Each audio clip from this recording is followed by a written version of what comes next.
자, 먼저 한번 간단하게 소개를 좀 드릴게요. 아까 두 기조발제자는 이제 아시고요.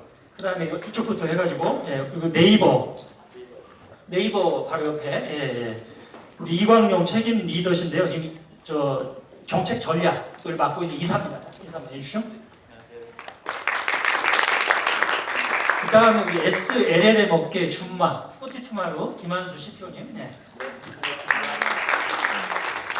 그 다음에 우리 저작권위원회 이 박정원 선임연구원님. 네. 이따가 글로벌 동향 한번 자세히 설명 좀 해주시고요. 예. 그 다음에 우리 저 방송협회 여도관 부장님. 그 다음에 우리 신한수 서울경제신문 부국장님. 네.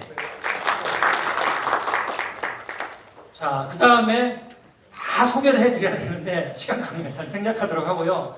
그 다음에 우리 저 문화부에서도 오셨고 학계에서 오시고 우리 기업들도 많이 이렇게 보시고요. 그래서 학생들 이렇게 계시는데 같이 참여해서 만들어 가도록 그렇게 하겠습니다. 자, 먼저 우리 리킨 우리 리더님한테 한번 제가 간단히 먼저 한 번만 좀 질문을 한 번만 드려볼게요. 그냥 예. 보통 한국에서는 MS가 오픈 AI하고 이 전략적 제휴 관계잖아요. 그래서 MS가 오픈 AI하고 어떻게 협업하고 있고 또 어떻게 차별화를 또 그런 에코시스템을 만들어가고 있는지 그 부분하고 또 하나는 최근에 뭐 뉴욕타임스나 이런 또 유수 언론들하고도 또 소송이 있잖아요. 그래서 그런 문제 또 어떻게 풀어 나가면 좋겠는지. 그 다음에 또 하나는 얼마 전에 그 오픈 AI 샘 알트만도 이제 방한을 했었는데 그때 한번 잠깐 막 그 회사에서 축출된 적이 있었잖아요. 그때 아마 개발파하고 윤리파 간의 어떤 세력 갈등이 있지 않았나 이제 그렇게 싶긴 한데 그래서 그 과정을 통해서 우리 오픈 AI나 MS에서는 어떤 또 교훈을 얻게 됐는지 뭐 그런 거에 대해서 편하게 또 편하진 않겠지만 한번 좀 허심탄회하게 말씀 좀 주시죠. 예. No, that's a very difficult question to answer.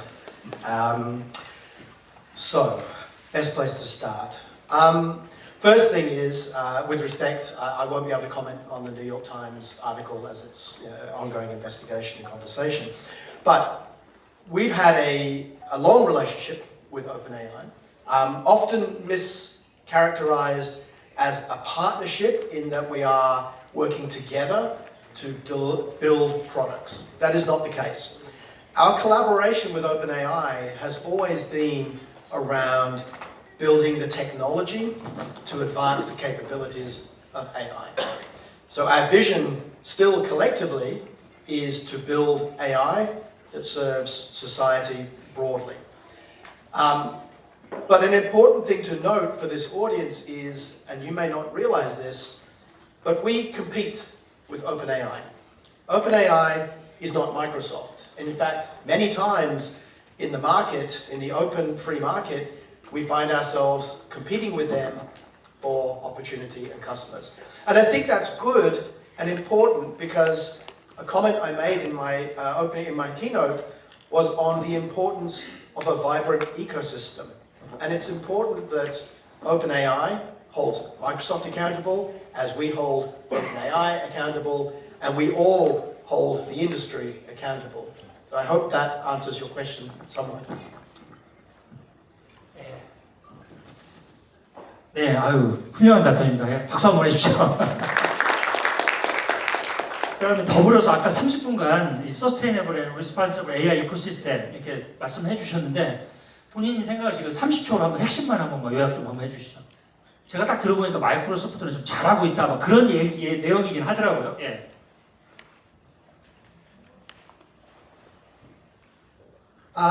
Again, I seem to get all the difficult questions. To summarize in 30 seconds. There is a saying we have, which is in all boats rise on a rising tide. And I think in any industry, in any sector, in any technology, new development, there is little or no value in one vendor or one player being the only winner. Over time, we see winners and losers and a shift in the ecosystem. But we're not even on day one of generative AI. We're in the first minute of the first hour of the first day of the first year of generative AI. And at this point, the best and most valuable things that we can do are two things: provide space for everybody to contribute and talk and discuss and share ideas as we are today. 네, 아유, 고맙습니다. 자, 우리 변순영 학회장님도 28분 발표하셨는데 그 30초 내로 핵심만 한 번만 요점 좀 해주시죠. 예, 사회자님이 워낙 바꿔가셔가지고 예, 아까 제가 개회사 때 말씀드렸는데 오늘의 날씨가 딱 지금 인공지능의 현주소인 것 같고요. 그 다음에 우리가 지금 이 생성형 인공지능이라고 하는 보지도 못했고 듣지도 못했던 새로운 기술이 어느덧 우리 삶에 많은 영향을 벌써 미치고 있습니다. 그리고 이거를 사용하지 말자고 얘기할 수도 없는 상황입니다. 그러면 잘 사용해야 되는데 잘 사용하기 위해서 우리가 무엇을 생각해보고 또 우리가 이것을 얻음으로써 버려야 될 것들이 무엇인지를 고민해야 될 것이고 이걸 정말 버려도 되는 것인지를 다시 한번 고려해 봐야 되지 않겠는가라고 생각합니다. 그래서 비록 빠른 발전 속도를 가진 이 인공지능을 우리 인간의 정신의 사유가 따라잡지는 못하더라도 항상 기본에 충실하면서 아까 가드레일 이제 미스터 리기 가드레일과 우리 인간이 가지고 있는 윤리적인 어떤 사고 능력 이것이 인공지능의 방향성을 좀 제어하거나 잡을 수 있어야 된다. 그렇지 않고 이걸 놓아버린다면 또 지적인 호기심에 맡겨버린다면 이것으로 인한 파국에 대해서도 결국 우리 자신들이 책임을 져야 됩니다. 그래서 저는 철학자니까 여기 분명히 이제 그 인공지능 기술이 가지는 의미를 생각해 보는 게 정말 필요하다. 이렇게 말씀드리고 싶습니다. 예, 이상입니다. 2분 동안 말씀하셨습니다. 조금 다음부터는 좀 줄여서 부탁드립니다. 자, 그러면은 먼저 우리 이 패널 토론자분들도 준비를 많이 하셨거든요. 그러니까 한 대략 5분씩만 한번 준비된 콘텐츠를 한번 소개하는 걸로 하도록 하고요. 제 생각에는 먼저 우리 저작권위원회 이 박정훈 선임 연구원이 한번 글로벌 동향을 한번 좀 소개하면서 우리 한국에서 어떻게 좀 참고를 할 수 있는가 그런 내용을 먼저 한번 설명을 해주시면 좋겠네요. 우리 박정훈 연구원께 한 박수 한번 보내주시죠. 네, 안녕하세요. 저작권위원회 박정훈입니다. 저는 처음에 듣기로는 순서를 제일 마지막으로 들었는데 갑자기 처음에 시키셔가지고 좀 당황스러운데 일단 아까 점심 먹을 때 나왔어야죠. 우리 아까 점심 먹을 때 얘기 많이 했는데 안 나왔죠? 멀리서 올라오느라 갔습니다. 죄송합니다. 저는 그 내용을 좀 혹시나 이제 놓치는 게 있을까 싶어서 간단하게 적어오긴 했거든요. 그래서 제가 읽으면서 이제 설명을 드릴 거고요. 여기 모니터에 띄워주셔도 좋습니다. 여기 보시면서 말씀을 해도 되니까. 네. 올라가 있습니까? 예. 내용은 이제 자료집에도 있고 띄워지는 부분에도 있으니까 보시면서 들으시면 될 것 같습니다. 일단 네, 귀한 자리에 초대해 주셔서 감사드리고요. 앞선 이제 기조 강연과 이제 패널분들 발표 내용 통해서 많이 고민하고 배울 수 있는 시간이 된 것 같습니다. 최근 화두가 되고 있는 이제 생성형 AI의 저작권 이슈에 대응하기 위해서 저희 위원회에서는 작년 한 해 동안 이제 모체부랑 같이 AI 워킹 그룹을 운영을 했었고요. 그리고 이제 그 결과물로 이제 생성형 AI 저작권 안내서를 발간한 바 있습니다. 그리고 그간의 이제 논의 내용을 바탕으로 해서 AI와 관련된 저작권 쟁점들을 보다 심층적으로 검토하고 그리고 제도적인 개선 방안을 모색하기 위해서 지난달에는 다시 한번 이제 워킹 그룹을 발족하기에 이르렀는데요. 일단 오늘은 이제 발표 시간이 길지 않기 때문에 향후에 논의할 주제들을 이제 차치하고 그간 워킹 그룹을 통해서 만들어낸 이제 결과물이라고 할 수 있는 안내서의 이제 발간 배경과 주요 내용 그리고 최근의 해외 정책 동향 등을 간단하게 소개를 하려고 합니다. 우선 2023년도 앞에 슬라이드 부분인데요. 23년도에는 그 생성형 AI 서비스가 확산되고 콘텐츠 창작 영역에서의 활용이 두드러지면서 저작권 문제가 주요 이슈 중 하나로 대두가 되었고 그에 대비하기 위해서 각계의 전문가 및 이해관계자 등과 함께 워킹그룹을 구성을 했습니다. 그리고 매월 회의를 통해서 최근의 AI 기술 현황과 저작권 쟁점들을 검토를 했었고요. 그리고 업계 의견 수렴 절차 등을 거쳐서 최종적으로 안내서를 발간했습니다. 그래서 안내서를 보시면 크게 이제 AI 사업자 부분과 저작권자, 이용자 각각에 대한 안내 사항과 그리고 저작권 등록에 관한 사항으로 이제 구성이 되어 있는데요.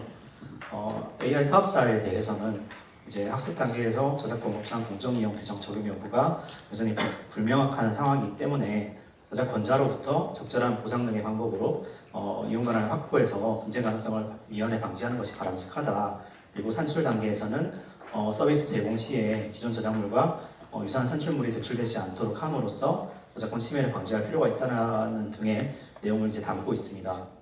그리고 저작권자의 경우에는 저작물이 AI 학습에 이용되는 것을 원하지 않을 때는 가급적이면 그에 반대하는 의사를 적절한 방식으로 명시하거나 방지하기 위한 기술적 조치를 취하는 것이 적절합니다. 그리고 AI 이용자의 경우에는 프롬프트로 입력하는 텍스트나 이미지, 오디오 등의 데이터가 타인의 저작권을 침해하거나 침해를 유도하지 않도록 하되 특히나 이제 유사한 산출물을 외부에 공표되는 방식으로 이용하는 것에 각별히 유의하도록 내용을 명시를 하였습니다. 그리고 생성형 AI는 연구나 교육, 창작 분야 등에서 다양하게 활용될 가능성이 있기 때문에 학술지나 공모전에 작품 등을 제출하는 경우라면 관련된 정책이나 가이드라인을 확실히 확인할 필요성이 있으며 AI 이용 사실에 대해서도 별도로 표시하는 것이 바람직합니다. 그리고 이제 AI 산출물의 저작물성 인정 여부와 관련해서 현행법 해석상 인간이 아닌 AI가 만들어낸 산출물에 대해서는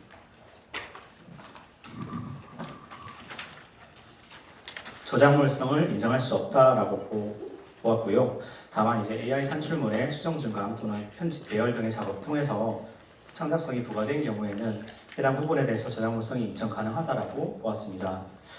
이 부분은 이제 등록과 관련해서도 마찬가지라고 보시면 되는데 인간이 수정 증감 등 추가 작업을 해서 추가 작업한 부분만으로 저작물성이 인정되는 경우에는 그리고 AI 산출물 자체는 등록이 불가능하더라도 그 산출물들을 선택하고 배열한 것에 창작성이 있는 경우라면 등록이 가능하다라고 보았습니다.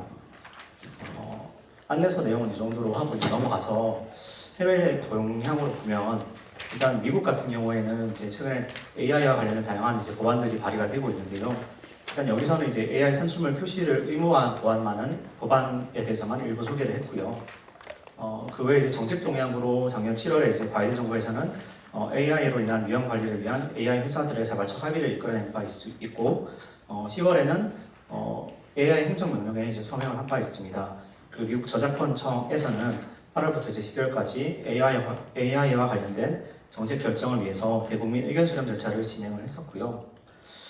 그리고 이제 유럽 같은 경우에는 2019년도에 DSM 저작권 지침을 통해서 텍스트 및 데이터 마이닝을 허용하는 이른바 TDM 규정을 이제 도입한 바 있습니다.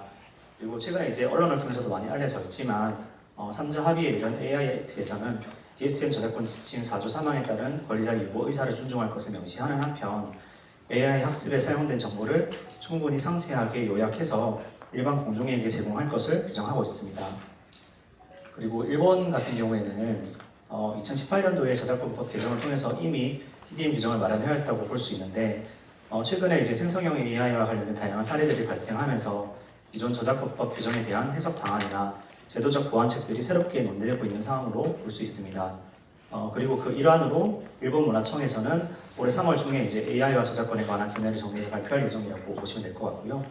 그 외에도 이제 뒤에 뭐 영국이나 호주 등 국가별로 AI와 관련된 다양한 대응 방안들이 모색이 되고 있는데 아직까지는 이제 실제 입법화되거나 제도적으로 구체화된 사례는 찾아보기 어렵다라고 보여지고요. 해당 국가의 이제 기술 수준이나 저작물 시장의 구조, 이해관계자 등의 경제적 이익 등 여러 가지 요소가 정책 판단에 있어서 복합적으로 작용을 하고 있는 것으로 보입니다. AI 산업 발전만큼이나 인간의 창작행위 그리고 작품에 내재한 인격적 가치 또한 신중하게 고려되어야만 할 것이기 때문에 우리나라 역시 향후 국제적 논의 동향이나 이런 것들을 주시를 하면서 국내 시장 환경에 적합한 균형 있는 저작권 법제도를 마련할 필요성이 있다라는 정도로 제 입장을 밝히면서 발표는 여기서 마무리하겠습니다. 네, 감사합니다. 예, 고맙습니다. 해외 동향 자세히 잘 소개해 주셨고요. 지금 올 1월에 EU에서도 집행위원회 그 이사회에서 AI 액트를 또 합의를 했잖아요. 작년 초에는 또 조 바이든 미국 대통령이 그 AI 리스크 매니지먼트 프레임워크 그 행정명령도 했었고 해외에서도 상당히 많이 논의가 되고 있는데 우리나라도 한번 근데 문하고 이 저작권 정책과장님 가셨네. 아까 금방 계셨는데. 아 잠깐. 좀 이따 마이크 드릴 거니까. 네, 못 가시게 좀 옆에서 사모님들이 붙잡아 드세요. 네. 자 그러면은 지금 사실은 우리 박 박사님이 조금 아까 해외로 바로 갔으면 더 좋았는데 조금 5분 넘었어요. 한 7분 정도 하셨거든요. 내가 이제부터 스탑워치를 켜가지고 좀 관리를 해야 될 것 같아요. 그냥 이러다 보면 종합 토론을 못합니다. 다음은 우리 실제 AI 에코시스템을 우리나라에서 대표적으로 만들고 있는 AI 이 대표 주자 네이버 우리 이강용 책임 리더께서 실제 우리 이 생성형 AI 개발 과정에서 그런 저작권에 얼마나 인정을 하고 또 산출물에 대한 건 또 어떻게 인정을 해야 되냐 그런 부분을 중심으로 한번 5분만 말씀 좀 해주시죠. 네. 예, 안녕하세요. 네이버 이광용입니다. 제가 준비한 건 지금 최근에는 이제 논의 자체가 세이프티 쪽에서 논의가 주로 되고 있죠. 그리고 국제적인 차원으로 논의 구조가 확장되고 있는데 오늘 이제 토론은 세이프티라는 하나의 그 큰 면에서 저작권이라는 하나의 측면을 좀 다뤄달라라고 요청을 받아가지고 지금 저작권에 대해서는 국제적으로도 계속 논의를 하고 있고 완결된 사항은 없습니다. 그래가지고 여기에 대한 문제를 좀 디파인하는 차원에서 준비를 했습니다. 제가 생각하는 저작권은 크게 두 가지로 문제가 나눠지는 것 같아요. 첫 번째는 학습 데이터에 대해서 사용할 때 저작권을 보상할 건지 말 건지, 그리고 두 번째로는 인공지능 산출물에 대해서 권리로서 저작물성을 인정을 할 건지, 그리고 의무로서 그러면 저작권 침해됐을 때 누가 책임을 져야 될 건지, 이 두 가지 측면인 것 같아요. 그 중에서 올해 이제 문체부랑 저작권위원회에서 잘 정리해주신 생성형 AI 저작권 안내서에서 조금 많이 제시를 해주셨던 것 같아요. 특히 뭐 국내 음저협 사례라든지 미국 저작권청 사례 등을 통해 가지고 인공지능 산출물에 대해서 어떤 식으로 접근을 하고 있다라는 부분들 잘 정리를 해주신 것 같은데 여기에 대해서 인공지능이 산출한 산출물 자체에는 저작권을 인정할 수 없다. 다만 인간의 의식적인 노력이 들어간 부분에 대해서 일부 저작권이 인정될 수 있다. 그리고 인간의 의식적인 노력, 창작행위에 대해서는 구체적인 케이스 바이 케이스별로 살펴봐야 된다라고 이렇게 정리를 해주셨고 실제 국제적인 논의도 이 부분에 대해서 크게 이견은 없는 것 같아요.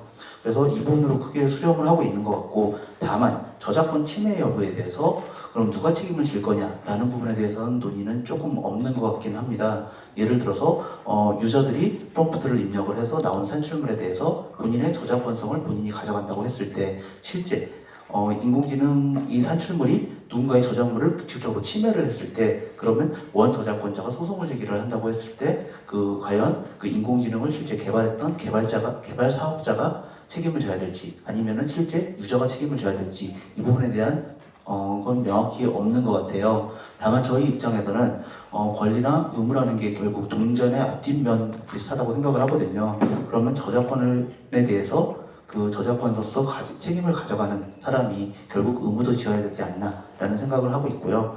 두 번째로 이제 실제 많이 뉴스 사업자분들하고 방송 사업자분들이 가장 예민하게 생각하시는 부분인 것 같아요. 학습 데이터에 대해서 과연 저작권을 인정을 할 수 있을 거냐 아니면 공정경쟁 개념으로 접근을 해야 되느냐라는 이슈인 것 같아요.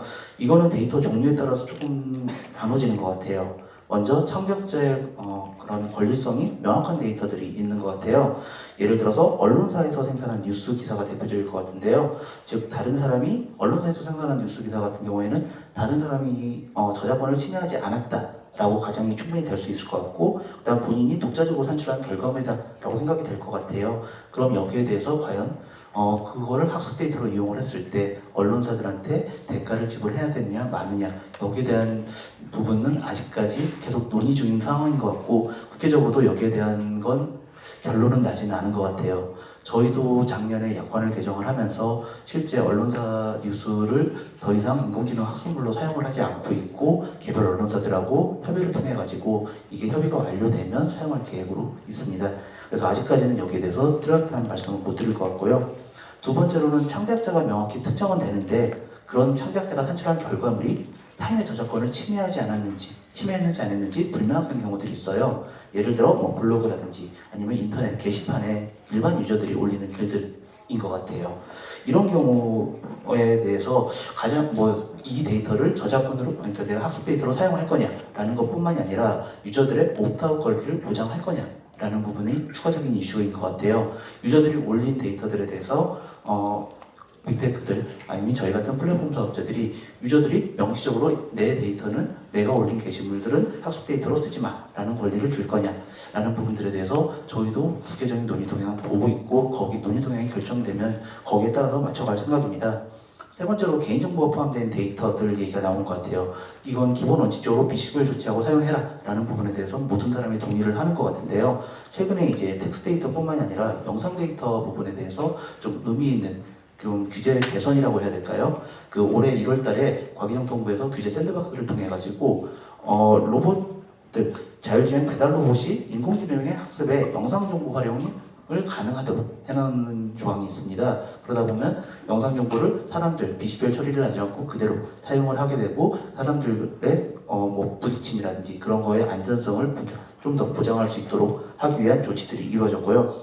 마지막으로 지금 이제 거의 끝내도록 하겠습니다. 마지막으로 이슈는 데이터 마이닝 허용 여부인 것 같아요. 저희 같은 빅테크들이 가지고 있는 데이터들 아니면은 다른 일반 유저들이 올린 데이터들을 그냥 데이터 마이닝해서 스크랩해가지고 빅테크들이 그 데이터를 쓸 수 있을 거냐 말 거냐라는 부분에 대해서 나오는 것 같은데요. 현재 여기에 대해서는 저작권법 개정안이 국회에 계류돼 있고 국회 논의사항 저희도 보면서 순기를 따르도록 하겠습니다. 예, 이상으로 마치겠습니다.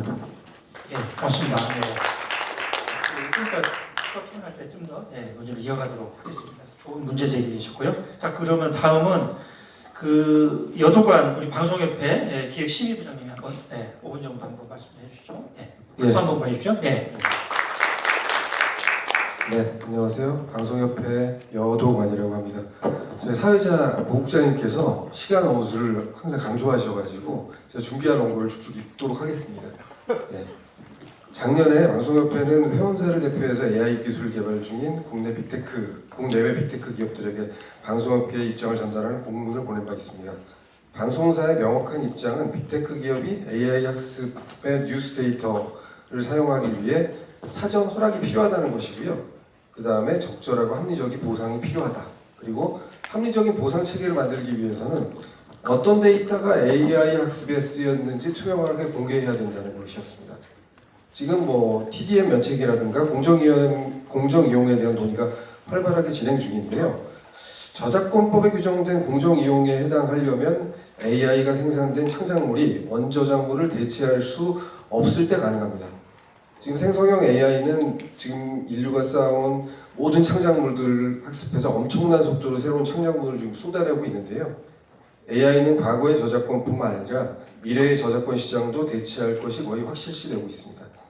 그리고 학습 데이터를 취득하는 과정에서 복제와 전송이라는 명백한 저작권 침해도 일어나고 있습니다. 지금까지 방송사를 비롯한 저작권 이용자들은 저작권 보호를 위해서 법제화를 통해 사용을 제한하는 것, 이거는 굉장히 반대를 하고 있었습니다. 저작권은 널리 많이 쓰일 때 모두가 이익이라는 원칙을 믿었기 때문인데요.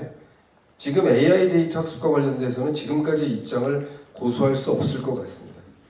초거대 빅테크 기업의 자본력과 정보력으로 지금 시장의 균형이 무너진 상태라고 저는 생각합니다.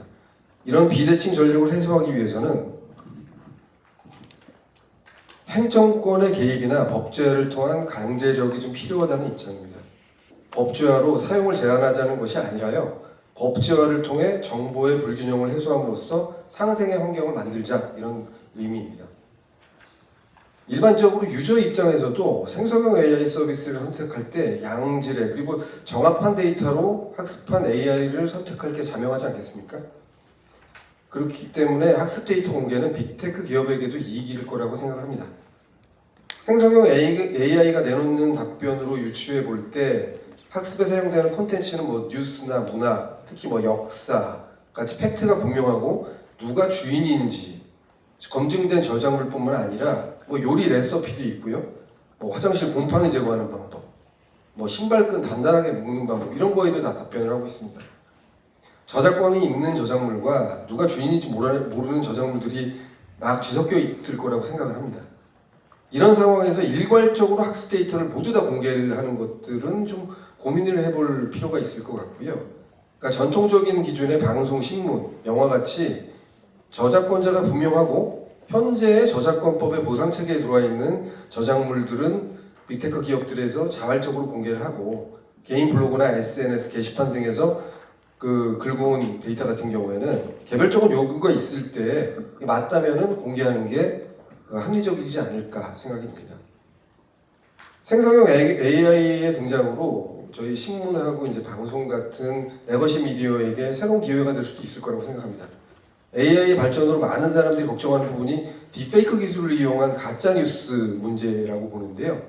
대부분의 딥페이크 가짜 뉴스가 카톡이라든가 유튜브라든가 디지털 온라인 미디어를 통해서 유통이 되고 있는데 전통적인 아날로그 기반인 방송, 지상파 방송이라든가 신문 같은 경우에는 그 딥페이크 기술이 먹힐 수 있는 영역은 아닐 거라고 생각합니다.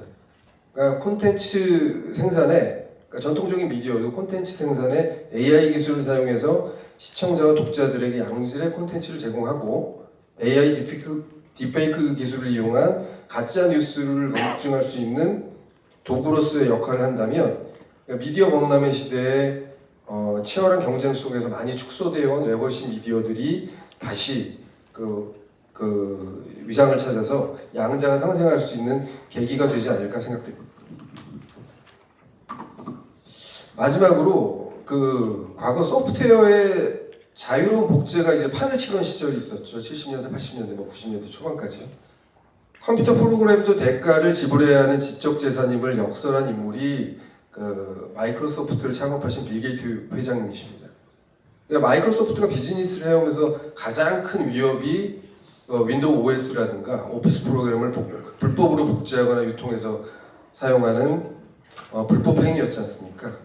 그래서 이제 마이크로소프트가 가장 선두에 서서 혁신을 가로막는 것이 지적 재산의 무단 도용임을 주장해온 만큼 그리고 이제 이런 주장 덕분에 지적재산권 시장이 거대하게 커진 만큼 향후에도 마이크로소프트가 지금까지 그 저작권 시장의 성장과 함께 온 만큼 AI 시대에도 지적재산권 시장의 새로운 패러다임을 만드는데 앞장설 것으로 기대하고 있습니다. 여기 또 네이버에도 와 계신데요. 좀 하루빨리 공식적인 협상이 진행되길 바라는 마음 전하면서 마무리하겠습니다. 감사합니다. 방송협회는 성명서 읽는 줄 알았어요. 조금 있다가 우리가 이런 무슨 갈등 관계 이런 것이 아니라 상생할 수 있는 그런 이따가 토론을 좀 한번 심층적으로 한번 여러 관점에서 한번 해보도록 하겠습니다. 그러면은 우리 포티투마루 김한수 박사님 바로 한번 이어서 5분만 좀 해주시죠. 지금까지 시간을 비교적 한 1분에서 2분 정도씩밖에 초과를 안 하고 있어요. 참고로 말씀드리면. 네, 저는 줄여드리도록 하겠습니다. 저희 포티투마루는요, 이제 LLM 파운데이션 모델을 만든다기보다는 이제 산업계에서 각 기업이나 이런 데서 쓸 수 있도록 이제 경량화하고 이제 어떤 특정 도메인, 예를 들면 그 회사의 정보나 이런 것들을 대상으로 해서 이제 AI 기술을 적용해주는 그런 쪽의 사업을 하고 있습니다. 사실은 저희가 활용하는 파운데이션 모델들, 뭐 네이버나 혹은 오픈 AI 쪽이나 아니면은 오픈 소스의 여러 이제 소스들을 우리가 이제 파인 튜닝해서 이제 특정 도메인에 활용할 수 있도록 만들어주는 그런 사업을 하고 있어서 어떻게 보면 그 베이스 모델들, 파운데이션 모델을 사용한다는 측면에서는 거기에 이제 저작권 문제가 학습 데이터 저작권 문제가 저희들은 이제 같이 영향을 받게 되는 거고요. 대신에 이제 각 기업에 필요한 데이터를 그 기업용으로 만들기 때문에 추가 학습에 대한 그런 부분들은 오히려 이제 저희들은 좀 자유로운 학습 데이터에서 자유로운 부분들은 있습니다.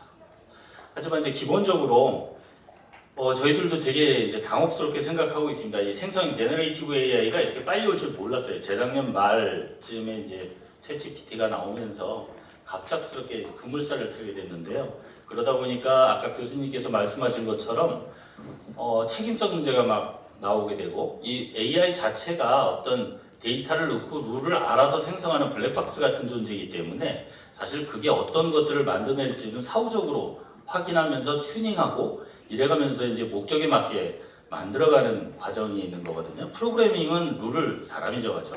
목적에 따라서 이건 데이터 라벨링 데이터든 아니면 그냥 일반 데이터든 넣고 이런 데이터를 학습을 해서 어떤 목적성 있는 그런 이제 목적에 따라서 활용하는 이런 방식이기 때문에 상당히 어떻게 보면 어려운 그런 IT 쪽에서도 사실 쉽지 않은 부분이긴 합니다. 제가 적어놓은 것 중에 이제 두 번째 라인의 창발 능력, 이머전트 어빌리티라고 얘기를 하는데 이게 사실은 이 신경망 모델을 거대하게 키우다 보면 원래 이제 저희들이 쓰던 기존의 이제 뭐 어떤 정보를 검색한다든가 분석한다든가 해봐야 파라미터가 수억 개의 수준이었는데 이제 궁금했겠죠. 인간은 보통 시냅스가 100조 이렇게 되니까 그 규모가 무한대라고 봐야 되는데 아마 이걸 굉장히 확대해보고 싶었을 거예요. 그래서 이제 수백억, 수천억 정도의 파라미터를 만들고 거기에 엄청난 데이터를 때려박고 엄청난 시간을 들여가지고 이거를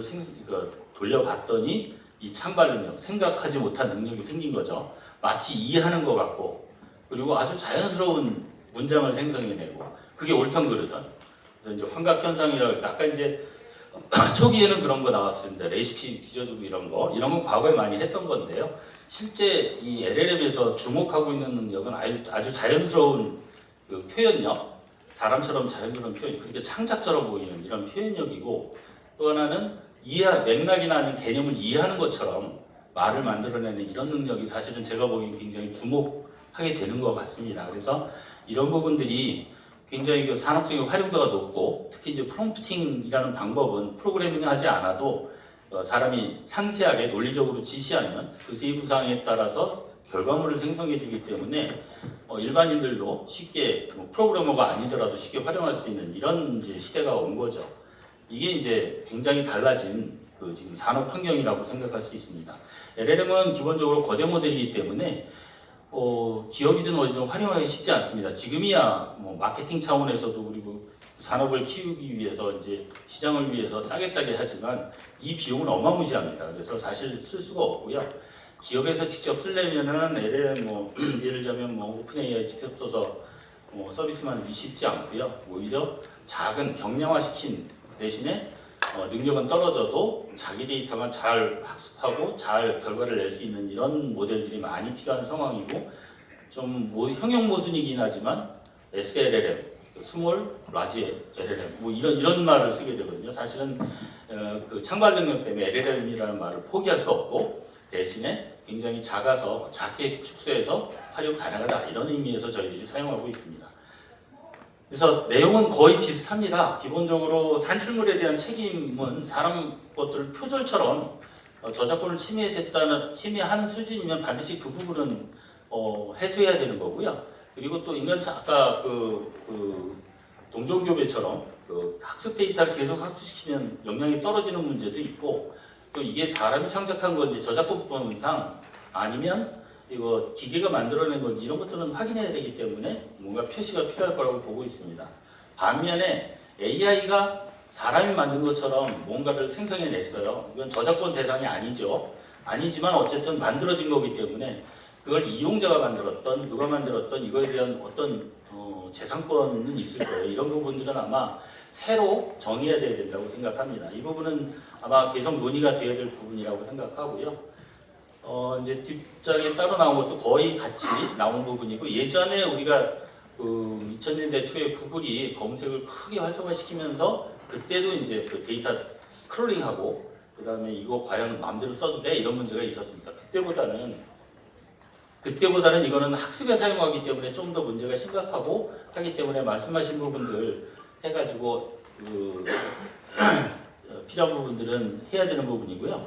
그리고 결국은 저희들처럼 이제 현업에 있는 쪽은 결국은 저작권도 당연히 보호받아야 되지만 경쟁 상황에 있고 빨리 활용해야 되는 부분들도 중요하기 때문에 학습 데이터를 어떻게 확보할 것인가 하는 부분들은 신뢰를 가지고 공급자, 컨텐츠 사업자 부분이나 저희 수요자들이 같이 논의를 해서 빨리 풀어야 되는 문제라고 생각하고 있습니다. 네, 이상입니다. 네, 고맙습니다. 박수 한번 해주시죠. 네. 다음 신문협회를 대변해서 신한수 서울경제신문 부국장님, 발표 좀 해주시죠. 안녕하세요.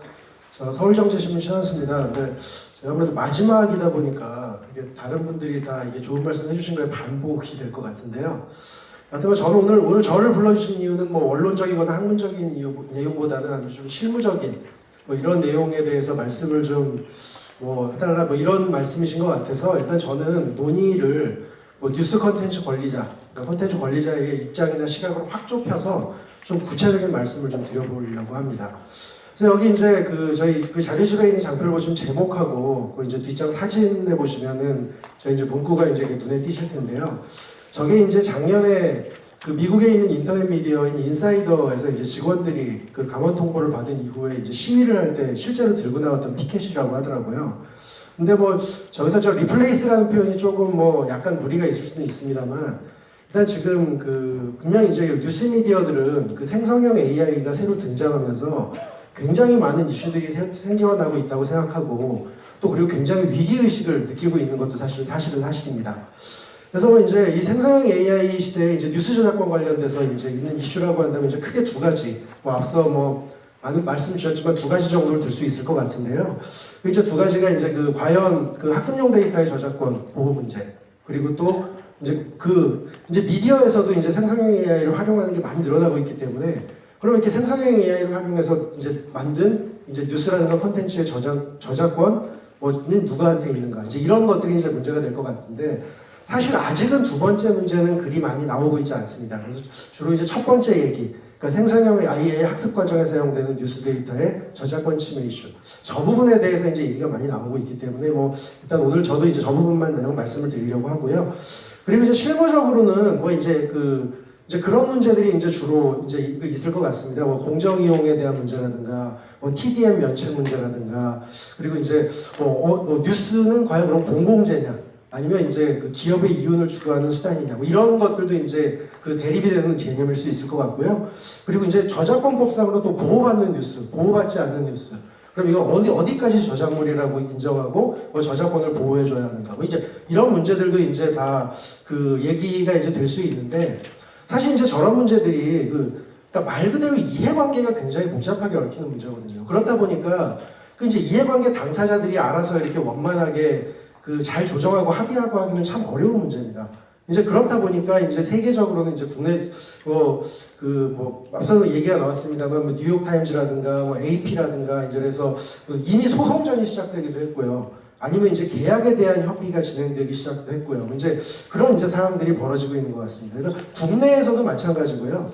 이제 뭐 일부 신문사들은 약관에다가 이제 자사 이제 컨텐츠를 AI 학습용으로 수집하려면 뭐 이제 협의를 해야 된다 뭐 이런 내용을 넣기도 하고, 또 그리고 언론 관련 단체들도 이제 AI 관련된 원칙에 대해서 이제 많이 얘기를 하기 시작했거든요. 그리고 뭐 신문협회에서도 지난해 뭐 네이버라든가 카카오라든가 구글이라든가 MS라든가 이런 빅테크 쪽에 이제 입장에 대한 질의서를 내기도 했고 그랬는데요. 그래서 뭐 이제 간단하게 각 협회들에서 이제 내놓은 원칙을 살펴보시면 뭐 이제 신문협회는 이제 저런 문제점들로 인해서 뭐 이제 다음 페이지에 정책 제안들이 이제 하고 있습니다. 그래서 뭐 이제 대가에 대한 협의가 필요하고 뭐 이제 이런 내용들이 있고요. 그리고 또 한국 온라인 신문협회에서도 이제 입장을 밝혔거든요. 그래서 이제 언론사의 권리를 존중해야 된다. 그리고 TDM 면책 규정 도입은 반대한다. 뭐 이런 류의 이제 입장을 이미 발표한 바 있습니다. 그리고 또 국내만이 아니고요.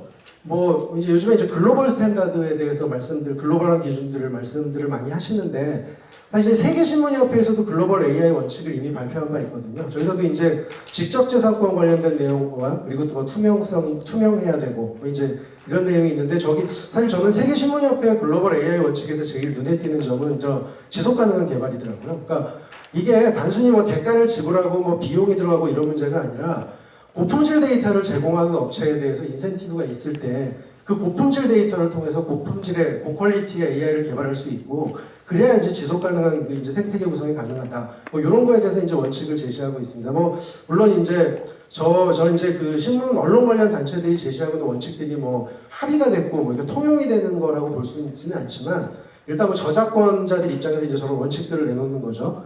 그리고 이제 세계적으로도 한 2,000여 곳 정도 참여하고 있는 뉴스 미디어 연합에서도 이제 저는 이제 생성형 AI 원칙에 대해서 이제 얘기를 하고 있습니다. 그래서 이제 저렇게 이제 AI 원칙들을 많이 발표를 했어요. 네, 발표를 했고.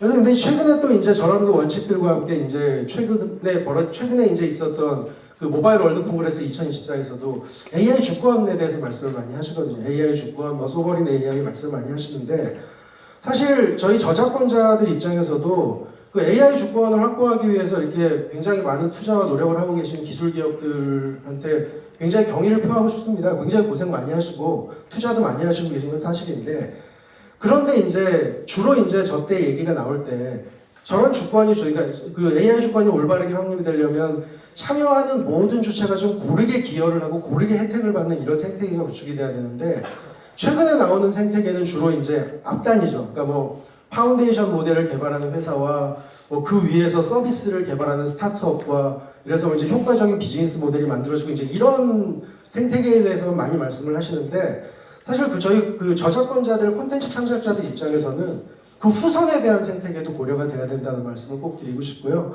그리고 또 그걸 위해서 이제 가장 먼저 선행돼야 되는 것은 어떤 데이터가 어떻게 사용되고 있고 어떻게 작용하고 있는지를 밝히려는 성의 있는 노력이다. 그러니까 물론 기술적으로 어려운 거 압니다. 100% 안 될 텐데, 그래도 이제 저게 이제 사실 이제 저작권자가 아니라 소비자 입장으로 돌려보면 생성형 AI를 활용하는 소비자들은 어떤 데이터가 어떻게 사용돼서 어떻게 작용하는지도 모르면서 생성형 AI를 사용하고 있는 그런 상황이거든요. 예.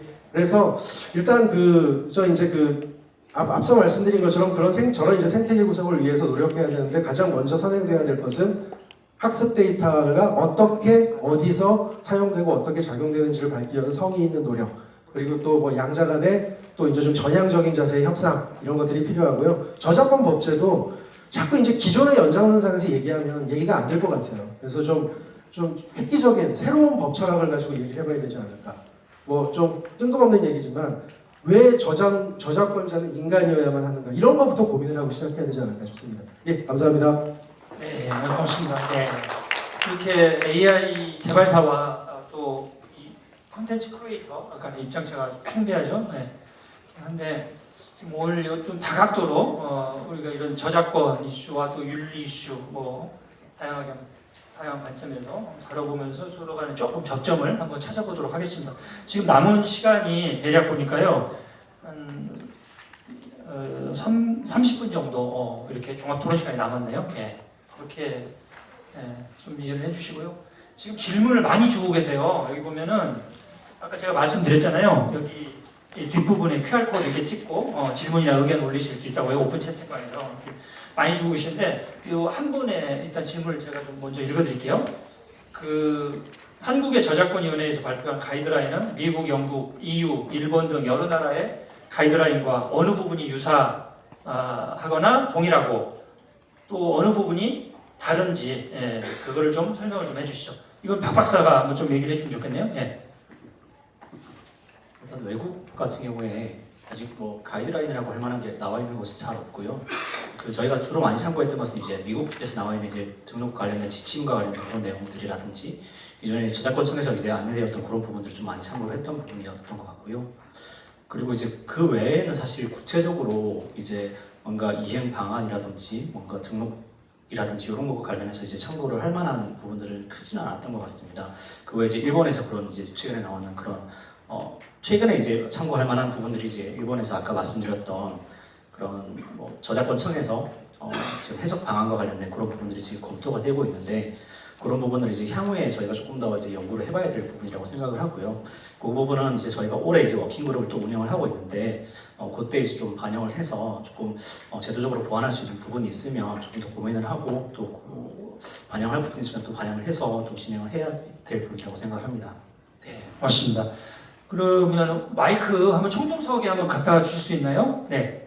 우리 장경근 문화체육관광부 저작권 정책과장님, 이 질문이 우리나라 TDM, TDM 아시죠 여러분들? TDM 뭐의 약자죠? TDM 텍스트 앤 데이터 마이닝. 아까 그 발제문에도 좀 있긴 하던데, 그러니까 이렇게 써서 데이터를 갖다 써서 학습할 수 있는 거, 그죠? 면책을 주는 거, 그죠? 예. 그런데 질문은 그 TDM 관련 저작권법 개정의 진행 현황에 대해 설명해 줄 수 있나요? 문화부에서 한번 간단히 설명 좀 해주시죠. 예. 마이크 좀. 예. 예. 문화부 저작권 정책과장입니다. 그 TDM 조항이 지금 국회 발의할 때 당시에는 그때 지금 생성형 AI 어떤 서비스나 이런 게 거의 없었던 시절이어서 그때는 우리나라에서 이제 AI 산업을 좀 육성하자는 쪽에 좀 방점이 좀 놓여 있었고 그런 상황에서 좀 발의된 법안입니다. 근데 지금 이제 생성 AI 서비스 등장 이후로 여러 가지 그 사회적으로 굉장히 이슈도 커졌고 좀 우려하는 사항도 많이 커져 있어가지고 해당 발의하신 의원실 쪽에서도 이 부분에서 좀 더 논의가 필요하다. 그리고 그 각 해외 각국에서도 이 부분에 대해서는 좀 더 그 다양한 입장을 취하고 있기 때문에 이 부분은 좀 더 논의가 사회적으로 좀 논의가 더 필요하다는 상황입니다 지금. 네, 좋습니다. 그럼 추가로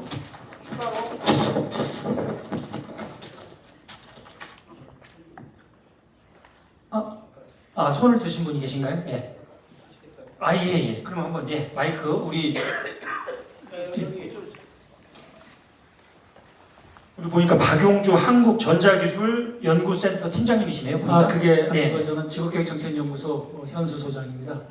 앞에 명찰이 좀 없어서 다르네요. 바꿨습니다. 예. 그렇구나. 저는 이제 직업교육고등학교에서 한 35년 동안 교육생활을 했고 5년째 연구소 하면서 이제 아이들 직업교육 쪽에 연결하는 역할을 하고 있는데 세 가지만 좀 여쭤보고 싶어요.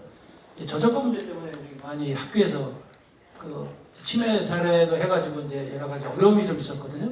AI 생성형 있을 때 그 저작권에 대한 유초중고 그 사용 문제에 대한 것들을 어떻게 해결했으면 좋은지에 대한 한 가지 안건이고 여쭤보고 싶었던 거고 그런 경우는 해외에서도 어떻게 하는지에 대한 모습을 들어보고 싶었고 아까 방송 쪽에 이제 개인적으로 이렇게 사용하다 보면 방송에 대한 얘기들을 이제 많이 하셨잖아요. 사용자 입장에서 이제 중간에서 말씀드리면 제가 만약에 그 신문 기사 있는 것들을 많이 이렇게 사용해서 이제 그 선생님들을 교육시키거나 개인적으로 뭐 재능기부 차원에서 하는 것들인데 그런 거 이용할 때도 그런 것들을 할 때 제약 조건들이 많더라고요. 그런 부분들은 그 공공성을 가지고 있는 그 기사나 이런 내용들을 어떻게 쓸 수 있는 방법을 같이 이렇게 변할 수 없는지에 대한 그런 질문을 좀 드리고 싶고 마지막으로 이제 같이 좀 챙겨주셨으면 하는 부분들인데 지역의 고등학교 학생들은 바로 현장에 나가는 아이들에 대한 모습에서 많이 이렇게 좀 지원할 수 있는 방법을 좀 강구해 줬으면 부탁을 드리러 일부러 그 강남까지 갔다가 장소가 바뀌어가지고 여기까지 왔습니다.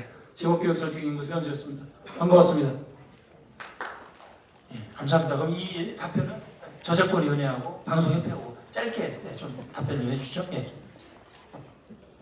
아까 첫 번째 질문이 이제 학교에서 유초중고의 이제 선생님들이나 네. 관련자들이 사용할 때 저작권 쪽에 이제 여러 가지 미디어들이 저걸하고 있었던 거기 때문에 그거를 좀 잘 쓸 수 있게끔 만들어 줄 수 있는 거라든지 뭔가 방법이 뭐가 없는지 그걸 한번 좀 여쭤보고 싶었고 만약에 이제 그런 규제 안내서 할 때 그런 경우 명확하게 좀 제시를 해줘야 그 사람들 쓸 때도 편하게 쓸 수가 있는데 이거 하다 보면 조금 걸리는 거 아니거든 쓰지도 못하는 그런 경우가 생길 수가 있거든요. AI가 말씀하시는 거죠? 네네. 아직은 이제 그런 이제 분야별로 이렇게 저희가 나눠서 그러니까 가이드 주기가 좀 어려운 부분이 좀 있어서 안내서에 그런 부분까지 담기는 좀 힘들었고요. 지금 해외도 그렇고 이제 각 학교별로 약간 아니면 교육청별로 그렇게 약간 그런 가이드들을 좀 준비를 하는 부분이 있는 것 같긴 한데요. 향후에 조금 더 저희가 논의가 좀 성숙이 되면 그때는 좀 그런 부분들에 대해서 좀 챙겨서 좀 진행할 수 있도록 하겠습니다. 원래 그 교육적으로 이 저작권 이용하는 건 다 공정 이용에 해당되지 않습니까? 네. 그래서 저희 학교에서 그렇게 이용하는 거 뉴스 데이터라든가 이런 거 이용하는 거 가능한 걸로 알고 있습니다.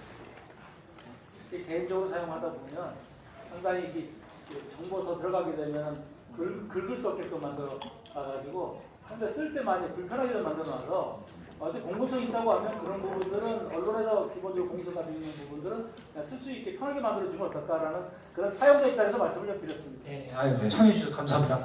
자, 또 하나 질문 한번 소개해 드릴게요. 네이버 질문이 들어왔네요.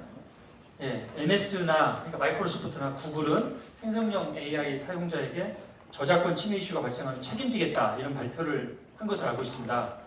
근데 아까 5분 발표하시는 걸 보니 네이버는 사용자의 책임으로 보는 것 같습니다. 그게 맞는지 그리고 그렇다면 이유는 무엇인지요? 저희가 사용자의 책임으로 본다는 말씀은 아니고요. 저 아까 말씀드린 건 제 개인적인 생각입니다.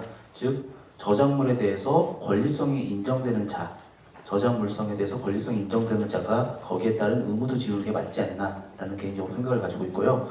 네이버가 실제 사업을 함에 있어서는 그 책임 범위에 대해서 굉장히 모호한 상황입니다. 그러다 보니까 저희도 많은 파트너사들하고 협업을 하면서도 실제 이게 나중에 저작물 침해의 토지가 됐을 때 누가 책임을 져야 되는 거에 대한 그 모호성 때문에 사업적으로 좀 공격적으로 접근하지 못하는 측면이 있습니다, 실질적으로.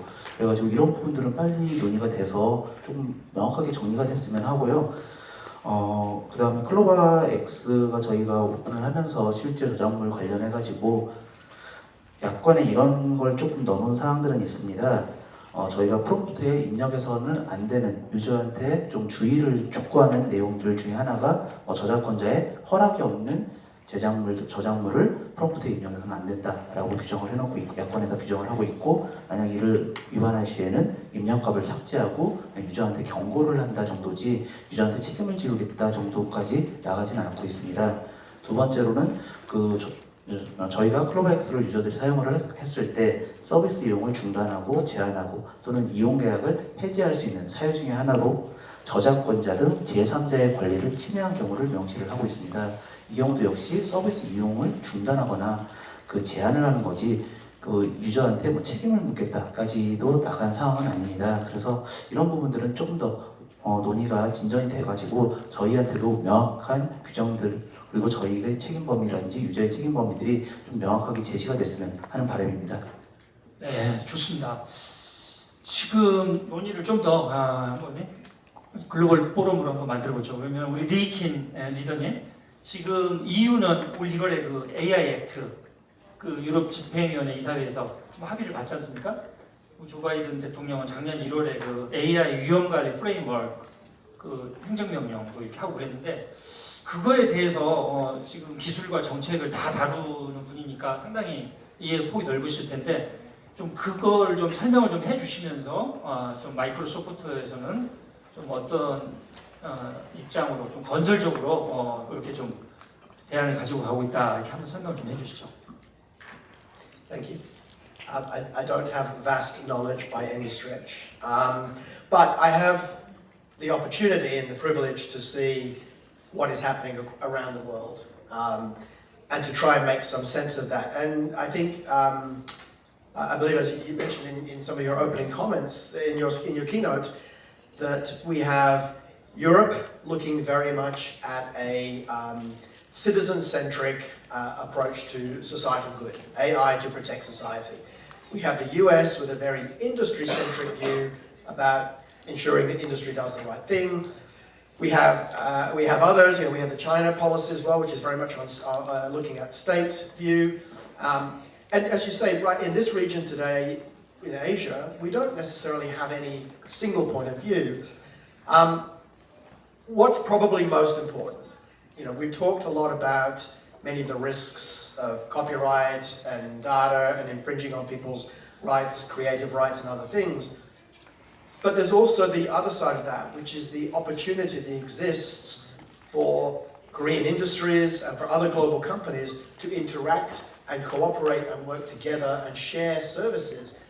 And in order to achieve a global market, what we need is a globally coherent approach to standards, or at least to the way we think about policy for AI. And so that's what what we see and what we hope to see is that despite the differences between the EU's fairly punitive and legal framework approach to AI and the US voluntary model, what we've actually landed on, and we think is one of the strongest places to start, is the Hiroshima AI Code of Conduct and Guidelines from Japan and the G7. And I think that starts to form a really good base for us as a region, but also as a globe, to start building up from, rather than starting from the top with, let's ban what we want to ban and then see what's left. I think that we miss the opportunity for what AI could do if we start to set laws that say you can't use AI before we even know what AI could do for us. 예, 고맙습니다. 여러분 한번 다 같이 한번 격려의 박수 한번 부탁드립니다. 네. 지금 보니까 4월에는 국립기술표준원이죠. 거기에서 AI 글로벌 포럼도 하고 국가기술표준원에서 AI 표준화 포럼도 하고 또 5월에는 보니까 우리 정부하고 이 기업들 함께 힘을 모아가지고 AI 세이프티 미니 서밋 그죠? 이런 포럼도 또 하고 그러는데 이제 아마 우리 포럼이 그런 AI 저작권과 윤리 어떤 그런 시발점이 돼가지고 이렇게 시리즈로 이어지지 않나 이제 이런 생각도 한번 해보고요. 그래서 오늘 풍부한 논의를 한번 해보도록 하겠습니다. 금방 손드신 분이 있죠. 아유 우리 최혜윤 사무관님 공무원 되신 지 얼마 되셨어요? 20년 됐습니다. 20년 됐습니다. 안녕하십니까. 문화체육관광부의 저작권국의 최혜윤 사무관입니다. 오늘 이렇게 국제적으로도 마이크로소프트 참여해 주시고 여러 이야기를 듣게 돼서 굉장히 감사하고요. 오늘 저는 제가 담당하는 국제 행사를 좀 홍보하고 싶어서 이렇게 마이크를 잡게 되었습니다. 매년 문화체육관광부가 주최하고 저작권위원회가 주관을 하는 서울 저작권 포럼이라는 연례 국제 행사가 있습니다. 올해는 벌써 13회째가 되고요.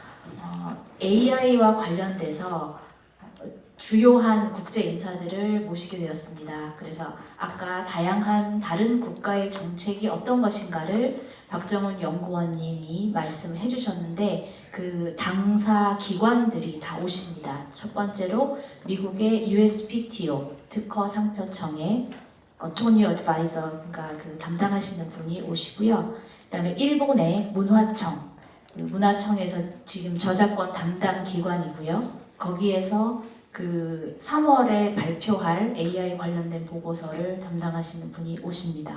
그리고 EU에서는 집행위에서 조금 시간이 안 돼서 집행위 EU 커미션에서 추천한 토마스 마르고니 교수님이라고 벨기에 KU 루벤 대학의 전문가께서 오십니다. 그래서 EU AI 액트와 그다음에 EU의 TDM 조항의 지금까지 운영 과정 그리고 남아있는 과제에 대해서 말씀해 주실 예정입니다. 그리고 정리하면 언제 한다는 거죠, 그러니까?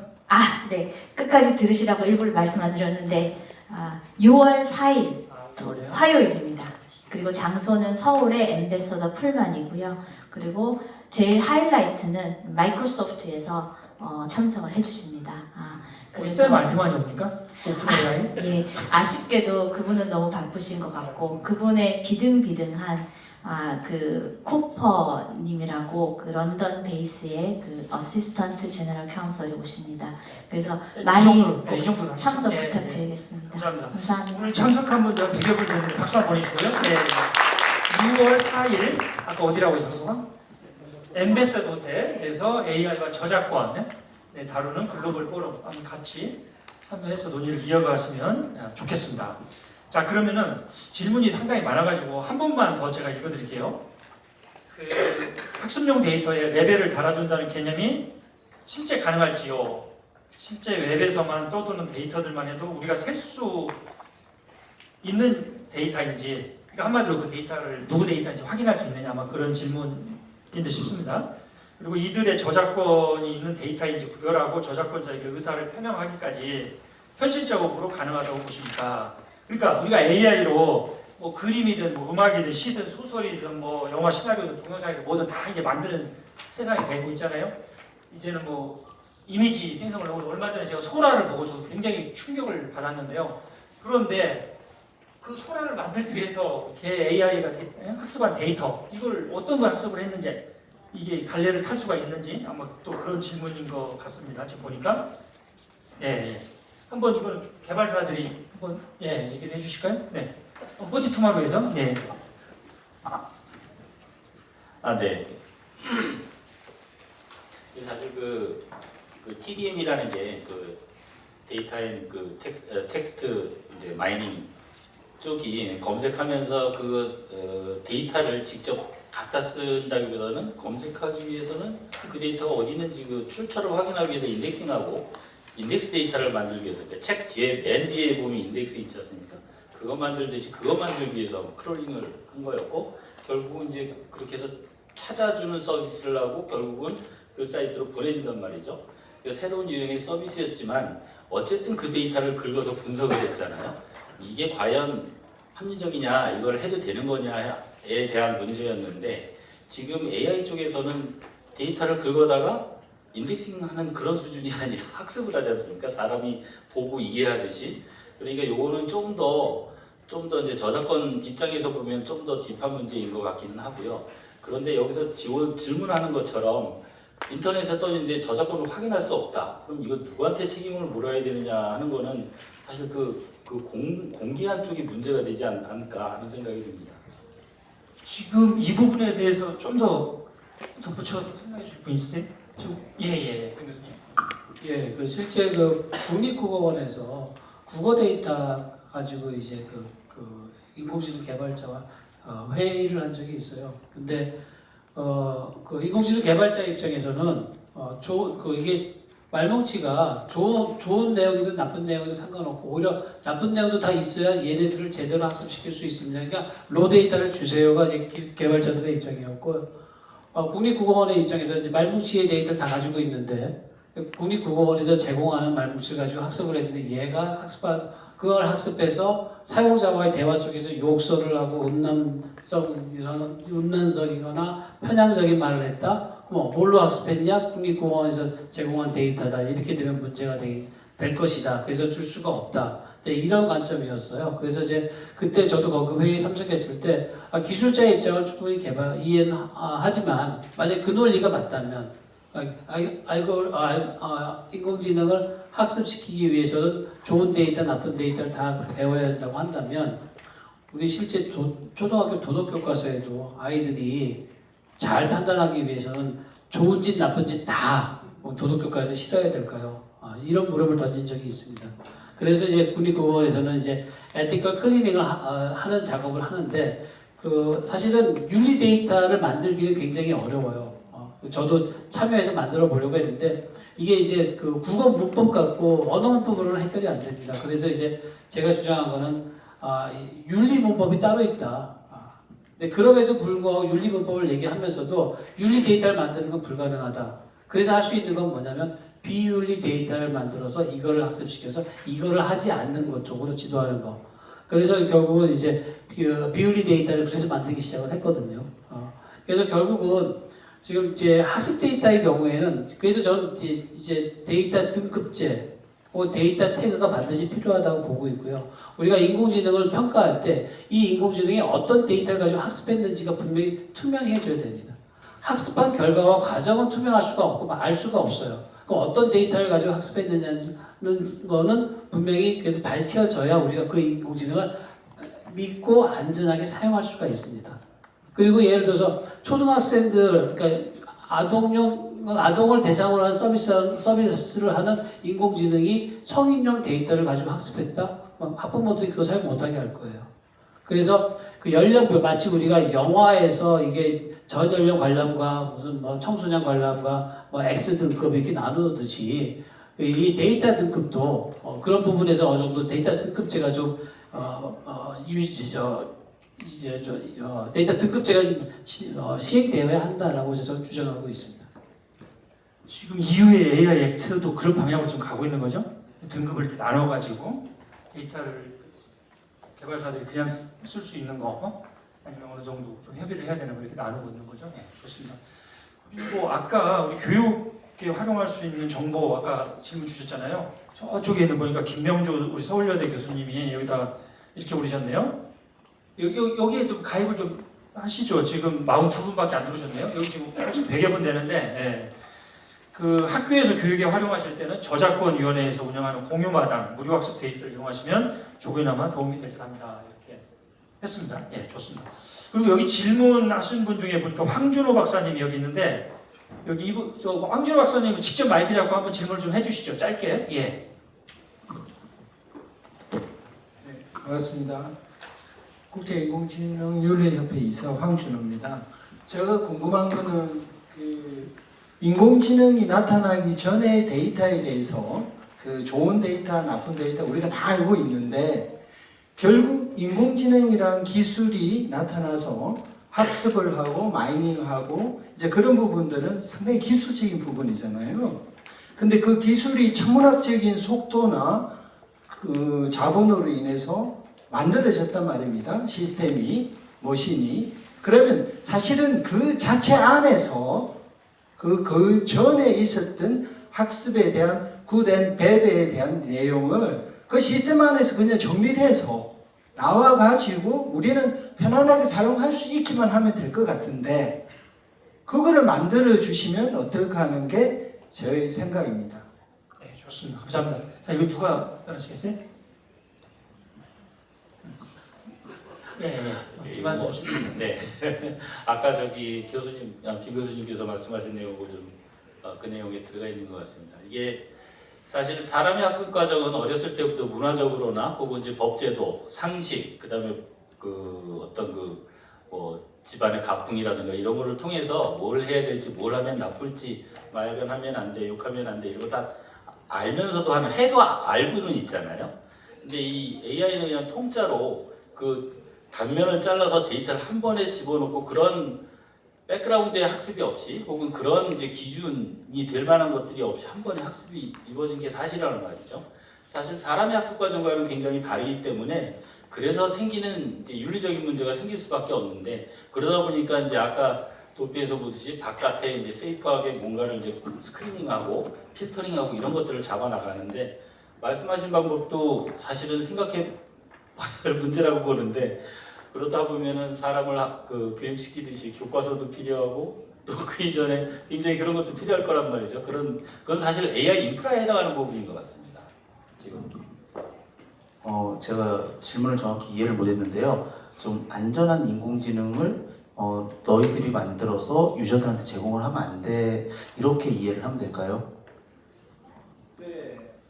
왜냐하면 지금 LLM 같은 거는 일반 중소기업이나 강소기업도 못 하잖아요. 그러면 대규모의 글로벌 기업 플러스 그 글로벌 국가들 간의 연합이 있어서 그런 개념에서 제가 말씀드린 겁니다. 네.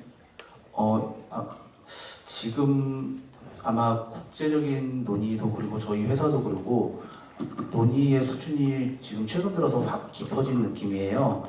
2019년도부터 AI 윤리준칙이라는 것들을 만들었었죠. 그래가지고 많은 기관들, 그다음에 기업들이 AI 윤리준칙, 윤리원칙이라는 걸 발표를 했어요. 그런데 진짜 좋은 말 대잔치였거든요. 뭐 인공지능에 대해서 뭐 투명해야 된다, 정보는 외부에 공개해야 된다라는 기본 원칙들만 돼 있었고, 실제 이 원칙들을 달성하기 위해서 어떻게 할래라는 구체적인 행동 지침은 빠져 있었어요. 근데 이제 최근 들어서는 그런 행동 지침으로 좀 더 구체화되는 단계인 것 같아요. 작년 1월이었죠. 미국 NIST에서 그 AI RMF를 발표를 하면서 447개의, 제 기억이 맞다면 447개의 서제스티드 액션을 제안을 했어요. 그래서 AI 개발하고 평가하는 단계에서 이러한 행동들을 너네가 스스로 입증을 해봐, 검증을 해봐 라고 얘기를 하고 있고요. 저희도 실제 거기에 발맞춰가지고 조금 더 윤리원칙 말고 구체화된 원칙들, 행동 지침들을 회사 내부적으로 마련을 해보려고 노력을 하고 있고 실제 작업 중에 있습니다. 그리고 이러한 부분들에 대해서 처음부터 안전한 인공지능, 그 다음에 유저가 어떤 행위를, 어떤 프롬프트를 입력해도 안전한 결과물만 나오는 인공지능은 없는 것 같아요.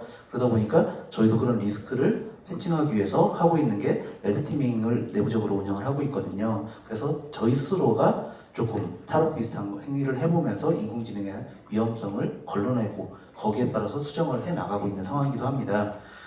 실제 이런 부분들에 대해서는 계속적으로 제 개인적인 생각입니다. 많은 안전한 인공지능을 개발사, 기업들이, 금방 끝내겠습니다. 개발사들이 안전한 인공지능의 기준을 스스로 만든다는 것은 저는 불합리하다고 생각을 합니다. 차라리 저희가 만든 인공지능에 대해서 어떤 식으로 안전성이라든지 투명성 그리고 거버넌스 논의 구조를 확보해 나갈 건지 그 기준들을 만들고 외부에 공개를 하고 외부에서 검증을 하는 게 조금 더 우리 사회에 많은 분들이 참여해서 같이 검증을 해 나가는 게 어떨까 하는 생각입니다. 예, 이상입니다. 네, 고맙습니다. 질문 중에 하나가 SLLM과 이 LLM의 윤리와 저작권 문제가 동일하게 접근하는 것이냐 이렇게 물어봤는데요. 이거는 좀 시간이 별로 없으니까 따로 나중에 김한수 박사님하고 한번 대화를 한번 나눠주시기 바랍니다. 네. 그 SLLM은 보니까 그거죠. 삼성전자다, 뭐 LG 에너지 솔루션이다 이런 데서 뭔가 연구 과제가 들어오면 그 회사의 데이터를 기반으로 해가지고 그럴 때 쓰는 거긴 한데요. 네. 그러니까 그렇게 규모가 하는 작아서 SLLM 이제 영향이 적은 문제가 있고 최근에는 뭐 같습니다. 어차피 그게 생성형인 이상은 기준이 같다고 봐야 맞는 겁니다. 좀 더 구체적인 건 나중에 따로 한번 얘기하시고요. 그 다음에 지금 시간이 많지가 않거든요. 이제는 VS 해가지고 신문협회 방송협회하고 여기 우리 인공지능 개발사하고 한번 붙여봅시다 한번. 자, 그래서 이 AI와 저작권 이거 어떻게 해결하면 좋겠습니까? 기존 입장은 다 확인을 했고 그래서 어떻게 좀 진일보한 측면에서 어떻게 뭐 하면 좋겠어요? 누가 먼저? 자, 한번 말씀 주시겠어요? 예. 우선은 저희는 저작권에 대한 존중이라는 부분은 아마 여기 계신 모든 분들이 다 동의를 할 겁니다. 그리고 이런 저작권을 존중하지 않고 그냥 무분별하게 학습에 이용을 해야 한다라고 주장하는 기업들은 없을 겁니다. 이건 기본 전제입니다. 그런데 실제 강론으로 들어가면 그러면은 어느 정도 선까지 합의를 할 거냐, 그리고 구체적인 대가는 어느 정도를 줄 거냐라는 부분은 정말 구체적인 합의사항입니다. 실제 많은 언론사들하고 저희도 얘기를 하고 있는 단계입니다. 그리고 그런 합의를 도출하기 전까지는 언론사들의 언론 기사를 학습에 활용하지 않고 있습니다. 그래서 실제 저희가 드릴 수 있는 말씀은 사회적으로 기준이 급하게 제시되는 것은 조금 반대합니다. 저희는 저희뿐만이 아니라 국제적인 논의 동향들을 이거는 진짜 봐야 될 것 같고 국제의 흐름들, 트렌드를 지켜보면서 국내 기준 제도도 맞춰 나가야 되지 않나 싶습니다. 다만 우리 부장님 말씀하셨습니다. 짧게 주십시오. 저희가 언론사들과의 협의 노력은 계속적으로 해 나가고 그 다음에 학습 데이터를 사용을 하는 데 있어서는 분명히 언론사들이 동의가 전제된 다음에 학습 데이터로 활용하겠다라는 말씀드립니다. 부장님? 네, 저희는 한 번도 합의 제안을 받아본 적이 없어서 네, 저희 일단은 지금 현재 저작권 시장에서는 저작권 요소가 제작에 쓰일 때는 성공에 관계없이 다 요소마다 일단 분배를 합니다.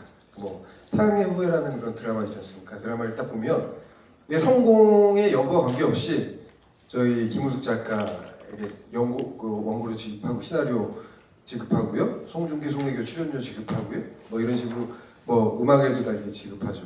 그리고 태양의 후예라는 드라마가 성공을 했다고 해서 뭐 때문에 성공을 했는지 성공의 그 원인은 저희 알 수가 없어요. 알 수가 없습니다. 그러니까 진짜 그 탑 배우들의 열연 때문에 성공했는지 김은숙 작가 드라마는 무조건 보니까 그것 때문에 성공했는지 아무도 모르거든요. 하지만 저희는 지급을 하고 지급을 하고 제방 3방에 대해서도 지급을 합니다. 왜? 투입된 제작 요소를 분명히 알기 때문에 그 같은 이치로 빅테크 기업에서도 어떤 학습 데이터가 어떻게 도출이 돼가지고 답변을 내놓는지는 모른다. 이 결과에 대해서 어떤 저작물이 어떻게 기여했는지는 모른다고 계속 얘기를 합니다. 하지만 투입 요소 정확하게 알고 있지 않습니까? 그럼 그거를 투명하게 공개를 하면 됩니다. 그거부터가 시작이고요. 그 다음에 협상이죠. 그 다음에 기술적으로 어렵다는 게 지금 개발사 입장이잖아요. 지금 현재까지는 그건 개발사에서 해결해야 된다. 아니요, 저희 말하자면 결과에 대해서 저작권료를 지급하는 것이 아닙니다.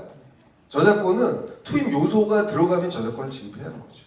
네. 자, 포티투마로 얘기하시고 신문협회 얘기하시고 이렇게 핵심만 좀 말씀해 주시죠. 네. 저희는 현재 예를 들자면 국어원의 이제 국립국어원의 모두의 말뭉치라든가 저희가 필요한 것들은 오히려 이제 그 R&D 사업을 통해서 이하에서 그 학습 데이터 구축 사업을 하지 않습니까? 저희들이 개발 방향이다 이런 거 공통적으로 필요하지 않느냐 해서 거기서 학습 데이터를 구축하고 저희들이 거기서 모델도 만들고 거기서 다른 데서 만드는 것들도 공개되어 있습니다. 활용하고 이런 방식으로 현재까지는 그렇게 하고 있고요. 다른 쪽은 쓸 수 없죠. 방법이 없습니다. 좋습니다. 국립국어원 사실 모두의 말뭉치 같은 경우에 올해 뉴스 관련된 사업 공고가 됐는데 신문사들에서 문제를 제기해서 그 사업 공고를 다시 하기로 했거든요. 그러니까 그 이유는 그 모두의 말뭉치가 이제 과거에는 그냥 뭐 한글의 디지털 이거 굉장히 공공적인 성격이 강하고 굉장히 공익적인 사업임에도 불구하고 이게 생성형 AI의 주요 학습 데이터로 사용되면서 직접적으로 언론사들의 뉴스의 현재 가치하고 미래 가치를 침해를 하고 있다고 보고 있거든요. 그래서 이제 그 모두의 말뭉치 같은 경우에도 사실 그러니까 뭐 이거 하지 말아라가 아니라 최소한 지금 사회적 합의가 없는 상황에서 이런 걸 하려면 저작권자하고 얘기는 좀 하셔야 되는 거 아닙니까? 라는 문제를 제기했던 거거든요. 그러니까 사실 지금 빅테크에 대한 것도 마찬가지인 게요. 이게 당장 돈 내놓으라고 땡깡 부리고 있는 게 아니거든요. 근데 왜냐면 지금 사실 뭐 그 말씀도 맞죠. 그러니까 시장이 어떻게 형성될지도 모르고 사업의 규모가 어떻게 될지도 모르는 상황에서 사실 뭐 그냥 일단 대가부터 책정하자, 이거 굉장히 무리한 얘기인 거 알고 있습니다. 근데 지금 저작권자들이 가장 가장 문제라고 생각하는 건 뭐냐면 얘기가 출발도 못하고 있다는 점에 대해서 이제 가장 심각한 문제라고 보고 있는 거고요. 그리고 이제 뭐 저희도 아까 뭐 우리 방송협회에서도 말씀을 들어본 적이 없다고 하셨지만은 뭐 물론 알 수 없죠. 지금 물밑에서 어떤 협상이 어떻게 얘기가 진행되고 있는 건지는 모르겠습니다만 사실 설령 그렇다면 그거 자체가 문제일 수도 있습니다. 그러니까 데이터부터 시작해서 협상의 내용이나 과정이나 이런 것들이 아주 구체적인 조건까지는 안 되겠지만 좀 투명하고 전향적인 이런 이제 자세에서 뭔가 서로 간에 얘기를 시작할 때는 되지 않았나 이렇게 생각합니다. 귀담아 들어서 이렇게 본사에 전달 좀 잘 좀 하세요. 네. 자, 그리고 우리 학 회장님, 협회장님, 협회 이사장님 세 분 중에서 좀 중립적 입장에서 여기서 뭔가 좀 진일보된 접근 이런 걸 말씀해 주실 분 있으신가요? 세 분 중에서? 그러면은 한두 분 마이크 잡으시고 일단 좀 더 하고 종료하도록 하겠습니다. 임명주 우리 서울여대 교수님. 네. 분위기가 중립적인 분위기가 안 나올 것 같은데. 사실은 이게 페어 유즈에 나왔을 때는 이제 미국 같은 경우는 이제 AI의 보시면서 AI의 이제 주도권을 사실 잡기 위한 부분도 굉장히 컸고요. 저작권 문제 해결하고 AI를 하려고 그러면 당연히 기술이 나갈 수가 없으니까. 그래서 영국도 그렇고 뭐 서로 이 페어 유즈 쪽을 아주 강하게 밀어붙였는데, 그리고 막상 또 저작권을 따지려고 보면 이게 다른 마이 데이터 산업처럼 내 데이터 어디 다 등록되어 있는 것도 아니고 저작권은 또 태어나면서부터 그냥 부여되는 거라서 추적이 불가능하기 때문에 신문 같은 경우는 그렇지만 개인 같은 경우는 특히 그렇거든요. 그러니까 이제 긁어와서 썼는데 이걸 또 일일이 추적하기도 힘든 상황이고, 그래서 결국 이제 기술 발전 때문에 시작이 됐고, 되놓고 보니까 나오는 기술이 엄청난 파급 효과를 일으키고 심지어 이제 기존의 직업들이 흔들어대기 시작하니까 그 직업 중에서 특히 창작 직업을 하시는 분들한테는 거의 치명적이어서 이게 뒤따라 나왔다는 생각을 합니다. 그래서 상황적으로 이렇게 됐는데 제가 딱 2년 전에 저작권위원회에서 정책 사업을 요구를 했었습니다. 빅데이터에 관한 저작권 기술에 관한 연구를 할 때 말미에 챗 GPT가 딱 생겼거든요. 근데 처음부터 AI가 아무리 TDM을 하더라도 근본적으로는 저작권에 관해서 뭔가 터치를 하고 넘어가야 될 것 같다. 그래서 그 당시에 이제 법이 발의가 됐지만 마이 저작권 산업을 좀 생각을 할 때가 됐다는 이야기를 제안서에 꺼냈다가 되게 혼났습니다. 사람들한테 AI 기술을 뒤진다.